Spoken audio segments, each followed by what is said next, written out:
I'm a glutton for punishment. With the turtles, you got to embrace a certain level of dumb and just take it as it is with that. Since this movie first got reported, since all the controversy surrounding origin changes or whoever's producing it, whoever's cast as April, CGI, hulking turtles, you just kind of go. I just kind of want to go with the flow of it a little bit. I'm like, whatever. This franchise is based on a stupid premise, and you just hope to God, or at least I was just hoping, just don't make it Michael Bay Transformers levels of annoying. That was my one thing. Well, two things. One, no annoying moments, really. Don't get great on my nerves the way Shia LaBeouf does. Two, let the Turtles be the star of their own fucking movie. The original movies that we hold in such high regard, the 1990 movie that a lot of people consider to be the gold standard, the benchmark that all other movies of the Turtles that have come after, that is like, according to mainstream critics, is like sitting at a 45% on Rotten Tomatoes. So, honestly, don't go by mainstream critics' opinions of this movie, because no Turtle movie, I don't think, has been certified fresh. The Turtles have never been critical darlings, so there was no chance that this movie was going to be well received by mainstream critics. Now, to fans, to kids, primarily too, because this movie is aimed at your kids. I was in a theater full of walking, talking little advertisements for this film. And I was surrounded by people like me, 30-year-olds, who were walking, talking advertisements as well. That nostalgia factor kicks in.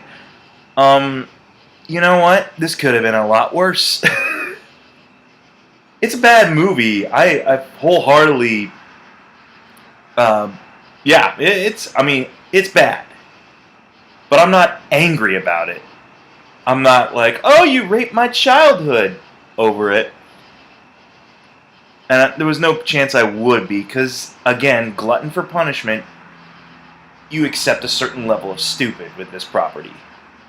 And for those harping about, like I said before in my movie Mouth Off, you're not going to get a gritty remake. For those people harping on and on about, like, why don't they just stick to the original comics? Nah. Ever since they basically licensed this property out to TV shows and toys, that day is gone. You're probably never going to see a mainstream, dark, gritty Turtles film. This movie comes pretty close. It's pretty it's violent in ways that the original movies never really were. Turtles chucking people through subway windows, running people over with cars. Yeah, I mean, it's got some balls to the wall action going on. And honestly, that's one of the highlights of it, is I will admit the action. There's like one or two big action scenes in this. The Snow Mountain chase and the finale. Those are pretty spellbinding to watch. Those are actually pretty fun. And there are little glimpses, there are little moments throughout the movie where you see the brothers bickering. You see the Turtles bickering a little bit. You see them training, essentially, or they're in punishment. And you see Master Splinter, kind of, trying to break their focus a little bit. You see what kind of a taskmaster he is. There are moments that make you kind of laugh, make you kind of smile. Not really any annoying characters. Like, I was afraid Michelangelo was going to get on my nerves. But honestly, he's fine. He's funny when he has to be. He's always been about pop culture references ever since the animated series and from the 80s. He's always been kind of that goofy, name dropper. And so he does that in here, and so it's fine. Like, there's one scene where he's like, they're all like confessing, they think it's like the end, they're all like confessing, deep dark secrets. He's like, I'll be honest with you guys, I didn't understand the finale of Lost. And I kind of chuckled at that. I'm like, me too, buddy, me too. But And again, things are okay. Megan Fox, a lot of people were dreading her as April O'Neil. Honestly, she's serviceable in this movie. She does pretty well with what little she's given outside of being exposition dialogue dump. Will Arnett as the comic relief, as her cameraman, he's actually pretty funny. He has comical moments. He's not John Turturro levels or even Stanley Tucci levels of annoying in this. For the first 20 minutes of the film, it's Channel 6 News, the movie. It's April's story and so forth, and you get a little bit about her struggles and investigating this Foot Clan, which apparently had a chokehold on criminal activity in New York for years, and no one's done a shit about it except for these mysterious vigilantes from the sewers. And once the turtles are revealed, I want to say about 20 minutes to a half hour into the movie, there's no time. Like, this movie picks up pace and does not stop. And in a way that works pretty hard against it, because the characterizations are there. Leo is your stalwart leader, no nonsense. Donnie's your nerd. Raph is the bad-tempered brute guy, and Michelangelo's the catchphrase spewing like cool dude and everything like that. And they're represented pretty well in their moments together. But there's nothing outside of that. There's no development between the animosity between Raph and Leo. They just piss each other off. And I think the filmmakers are expecting you to already know that about these characters. Like, you have to go in essentially with that knowledge already in your head, because you're going to see it up there, but you're not going to get an explanation as to why. Shredder in this. Okay, we were all wrong about Fichtner being Shredder. Okay, that's a goof on all our parts. That was some deception, I guess, cast their way, maybe. But I mean, he's kind of just a gimmick in this movie, though. He's not really a fully developed adversary. I have no idea why he's such an asshole in this, but he's just there. He's a silent adversary or hurdle for them to conquer without anything beyond that. There's no development beyond just what you get on the screen, essentially. It's establishing the setup, it's establishing the characters, and then it just goes. And if you're planning on rebooting this franchise, if you're planning for these characters to endure into a whole new film franchise, you got to give me a little bit more than just the stuff I already know based on my previous Turtle knowledge. And also, this plot could be the most generic superhero plot. It's the plot from Amazing Spider-Man, essentially. It turns into the plot from Amazing Spider-Man with the lizard tower finale spreading poison or whatever he was doing. Same setup, just with Turtles and Shredder now. But at the same time, even though it sounds like I'm griping about it, again, I accept a lot of bullshit with this franchise, and it could have been worse. It really could. It could have been Ninja Turtles 3 level of worse. Like, the Turtles annoy me to no end in that movie. Elias Koteas is wasted in that film.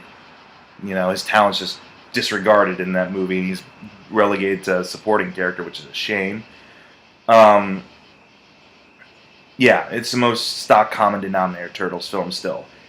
This one is better than that, at least. And that's what I'm saying. It could have been worse. These Turtles I can actually tolerate. Like I said, you get glimpses of their characterization here and there, but this film just has no time for that. Like, it's got to get its very generic plot moving fast. And like I said, everyone else is fine, I guess. They're just not given a lot to do. Will Arnett has a couple of quirky lines, but then that's pretty much it. Megan Fox is fine as April. The tying into the origin, it seems a little convenient, but it's also pretty convoluted too. Like, her dad was involved in the Turtles' creation with William Fichtner's character in a lab. And they're apparently her pets. Like, she fed them pizza, she named them. But then there's an explosion in the lab, or something. Her dad, the way she remembers it is that her dad torched the lab when he found out it was being used for evil purposes. Torches the lab with his daughter inside of it. That's kind of weird. But then instead of her like trying to save her dad, she rescues the turtles and throws them down a storm drain, thinking that's going to save them. Priorities, kid. I get they're your pets and you love them, but your dad's burning alive. But then later on in the movie, Fichtner says he shot her dad. And I understand this film went through some reshoots. I wonder if that was the result of the reshoots or something like that. I'm not sure. But if they were thinking like, oh, well, the audience won't pick up on the fact we tweaked the origin, I'm not entirely sure what the hell happened with that origin story. Oh, a couple of things are... I mean, but that's the thing. It's like you kind of you're trading out one stupid idea for another stupid idea. Like the way they learn ninjutsu. It's not that the original concept of Splinter mimicked his master from his cage, which, you know, is kind of dumb. Don't get me wrong. That's the whole point. It's a dumb idea that a rat could remember ninjutsu based on just watching his master do it. They don't do that. Splinter finds he finds a how to do ninjutsu training manual in the sewers one day and teaches himself ninjutsu from a book. And then he teaches the other turtles. Yeah, that's dumb. That's extremely stupid. But again, you're trading out... It's like, well, which of these two dumbass premises are you going to go with? The rat who learned watching his master from his cage, or the rat who learned from a book in the sewers? Yeah, you got to just go with the flow on some ideas. But I mean, there are moments when the movie is fine. Like I said, the action scenes are actually pretty fun to watch. The banter between the brothers, you know, if they developed them a little bit more, if the story would actually slow down a little bit to allow for proper development, I think it would be fine. Like, you do get the relationship between these brothers, and honestly, like, their appearances don't bother me. You know, that's a quibble for me. It's just like they wanted to do something different with the appearance. They look more mutant-like. They look more monstrous. Sure, I mean, you know, they're outcasts. Even going by their original design, people wouldn't be as freaked out by them, I think, as they would be from these versions. But, you know, like, that characterization is present, but it's not developed any further than that. This film has no time for that shit, apparently. Maybe with a sequel, they could spend a little bit more time, you know, with the Turtles as actual characters instead of, like, just straight-up action heroes. But for what it is, a dumb summer action movie, I mean, it's okay. It could have been a hell of a lot worse. Honestly, you know what? When they were talking about making the Turtles aliens, sure, I was kind of like, that's a weird fucking choice. But I would have been like, well, that's different. I think the biggest sin that this movie has going against it is that it's extremely safe and extremely generic with its storytelling, with its plot. And with these characters, I mean, yeah, the alien angle would have been weird, but I mean, you know what? It would have been something different. It would have been something radically different, and therefore would have been interesting to me. I mean, I had a fine enough time with this film. I don't loathe it. I'm not one of those people who's like crying heresy over this. It's just kind of there, honestly. But the thing is, I'm such a completionist. I'm such a glutton for TMNT punishment. I will probably go see it again. I will probably go pick it up when it comes out on DVD and add it to my collection of stuff, because that can't be helped. But I'll go see Guardians again too to make up for that. If you're a fan and you're curious about it, obviously you're probably going to check it out and see for yourself and draw your own conclusions. But I mean, it's not the train wreck I think everyone was expecting it to be. It's just kind of there. So I guess that's kind of positive.